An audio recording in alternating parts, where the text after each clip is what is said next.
अस्सलाम वालेकुम स्टूडेंट्स। तो आज हमारा जो लेक्चर है वो फ्रेज़ और क्लॉज के बारे में है। फ्रेज़ क्या होता है? It is group of words that make sense but does not have a subject and verb.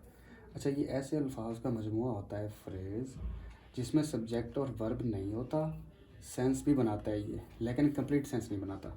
इसकी एग्जांपल क्या है? In the room, very happy. They are called phrases because they don't give complete meaning. ठीक है, phrase sense बना रहा होता है लेकिन कंप्लीट सेंस नहीं बना रहा होता, ये आपने माइंड में रखना है।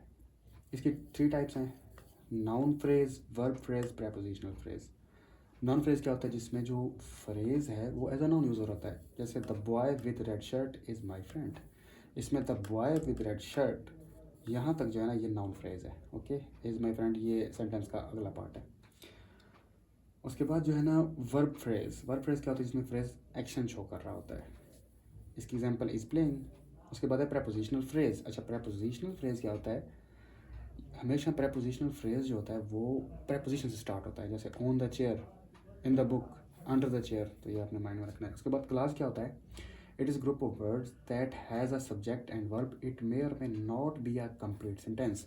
अच्छा, क्लॉज में हमेशा याद रखें सब्जेक्ट और वर्ब होता है, दोनों दोनों होते हैं, सब्जेक्ट और वर्ब क्लॉज में होता है। और ये कंप्लीट जो ये सेंटेंस को कंप्लीट कर भी रहा होता है और वह नहीं भी कर रहा होता, लेकिन इसमें सब्जेक्ट और वर्ब ये लाजमी होते हैं, नेसेसरी, ये नेसेसरी है इसमें। इसकी जो एग्जांपल वो है शी इज़ लाफिंग। अब इसमें शी क्या है? सब्जेक्ट है। इज़ हेल्पिंग वर्ब है, लाफिंग वर्ब है। इज़ लाफिंग अगर अगर आप समझें तो इज़ लाफिंग कंटिन्यूअस वर्ब है। उसके बाद when he came, he subject, came verb. अब इस इन दो सेंटेंस में आप एक चीज़ देखें कि मे और may not be a complete sentence. ज़रूरी नहीं है कि क्लास हमेशा कंप्लीट होता है, ये कंप्लीट और अनकम्प्लीट होता है। 2 टाइप्स हैं इसकी। शी इज़ लाफिंग, अब वो हंस रही है तो ये कंप्लीट है। व्हेन ही केम, ये कंप्लीट नहीं है, इट इज़ नॉट कंप्लीट। तो ये 2 चीज़ें हैं, ये भी क्लास है, ये भी क्लास है, लेकिन ये कंप्लीट है और ये अनकम्प्लीट है। ओके, ये आपने माइंड में रखना है। उसके बाद टाइप्स हैं क्लॉज की। Independent clause, it gives complete meaning and can stand alone.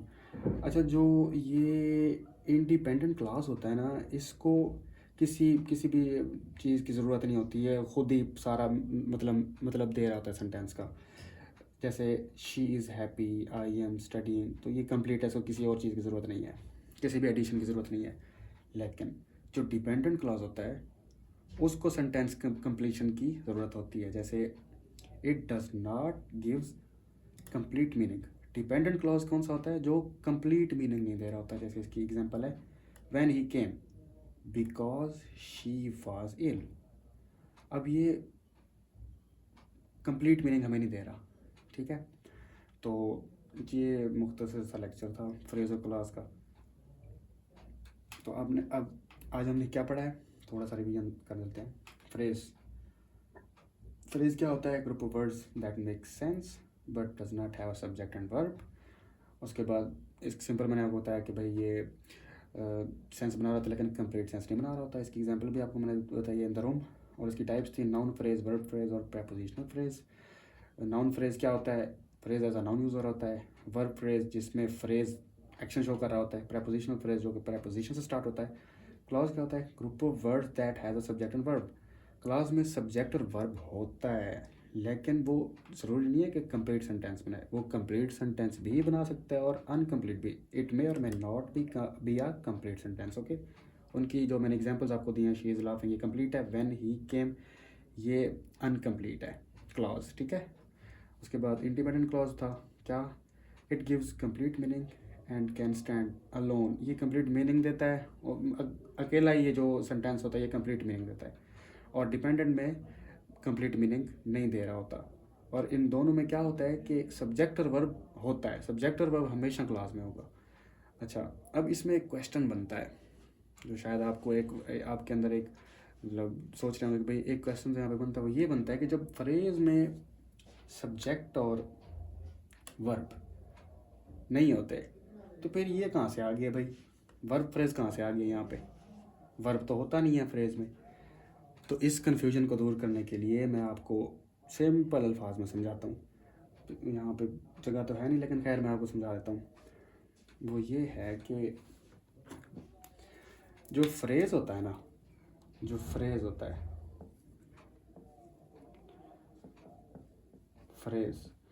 Phrase में आपके पास सब्जेक्ट भी आ सकता है, ग्रुप ऑफ वर्ड्स में वर्ब भी आ सकता है, लेकिन वो सेंटेंस में, मतलब वो जो ग्रुप ऑफ वर्ड्स होते हैं उनमें एक साथ नहीं आएगा। ठीक है, वो उनमें एक साथ नहीं आएगा। फ्रेज में सब्जेक्ट और वर्ब आ सकता है, लेकिन एक साथ नहीं आ सकता। आपने ये माइंड में रखना है। ठीक है, तो बस सिंपल यही था लेक्चर। इसमें तो कोई बस एक ही बात थी जो आपको कंफ्यूज करती, यही थी कि भाई सब्जेक्ट और वर्ब ये तो होते नहीं है, तो फिर ये वर्ब फ्रेज कहाँ से आ गया। तो हमेशा याद रखें कि फ्रेज में सब्जेक्ट भी आ सकता है, वर्ब भी आ सकता है, लेकिन ये इकट्ठे नहीं आ सकते। ओके, तो ये था आज का लेक्चर। मिलते हैं फिर आपको नेक्स्ट लेक्चर में, तब तक के लिए अल्लाह हाफिज़।